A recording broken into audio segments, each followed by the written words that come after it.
No maid survived, the billionaire's new wife, until Maria walked in. What happened next shocked everyone. Like the video and subscribe to hear the full story. When billionaire Adrian Cole remarried, the media went wild over his new wife, Vanessa. She was young, stunning, and draped in designer labels, but behind the mansion's marble walls, her beauty masked a venomous temper. No maid lasted more than a week. One cried after Vanessa threw an expensive vase for a streak in the glass she'd just polished. Another left when Vanessa made her scrub the pool tiles at midnight, claiming the reflection of the moon was too dull. By the time Maria arrived, the household staff whispered warnings. "She chew you up. Don't make eye contact. She's impossible." But Maria was different. She was in her 40s, quiet, with eyes that held a calm you couldn't rattle. She had raised 3 children alone, worked in hotels, and nursed her sick mother, while holding 2 jobs. She'd seen worse storms than a spoiled millionaire's tantrum. On her first day, Vanessa tested her spilled red wine on a white rug and demanded it be spotless in 5 minutes. Maria didn't panic. She calmly removed the stain and returned with tea. The next week, Vanessa threw a fit over a dinner party seating chart. The chefs, florists, and staff were on edge, except Maria, who rearranged the table in minutes, making it even more elegant. Vanessa's guests praised her impeccable taste. By month's end, the impossible happened. Vanessa wasn't yelling at Maria. She was confiding in her. The billionaire's wife began inviting Maria for morning coffee, telling her about the pressure of constant cameras, the loneliness of being judged, the fear that people only loved her husband's money. For the first time, Vanessa felt heard. And for the first time, Adrian saw his wife laugh naturally in years. One afternoon, Adrian pulled Maria aside. "I don't know what you've done," he said, "but you've changed my wife. She's softer, happier." Maria smiled. "Sometimes," she said, "people don't need perfection. They just need someone who listens without fear." Vanessa never hired another maid again because Maria didn't just work for her.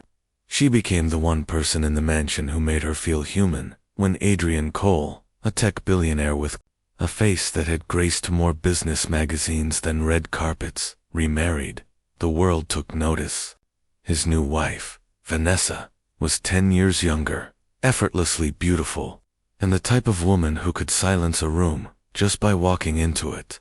But inside Cole Manor, staff told a very different story. "She's a nightmare," whispered Lorraine, the head housekeeper, to a young maid on her first day. "No one lasts." The last girl lasted 3 days. Vanessa's demands were legendary. She'd once had a gardener fired for trimming the rose bushes a fraction of an inch too short. Another time, she ordered the chef to throw out an entire dinner service because the shade of the caviar looked too gray under the chandelier. When Maria arrived for her first day, she was told bluntly, "Keep your head down. Don't talk back, and pray she forgets you exist." Maria simply nodded. She was in her early 40s, with warm brown skin, steady eyes, and hands shaped by years of work, scrubbing floors in hotels, ironing linens for the wealthy, caring for her 3 children after her husband had walked out. Life had hardened her in places, softened her in others. The first test on day 1, Vanessa appeared in the living room in a silk robe, holding a half-empty crystal glass of red wine. Without a word, she tipped it over onto the snow-white rug. "You have 5 minutes," she said. "If I can see even a whisper of a stain, you're gone."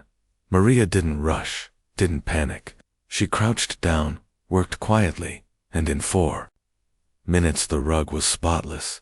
Then she returned with a fresh cup of tea on a silver tray. "Green tea with honey," Maria said softly. "It will help your voice.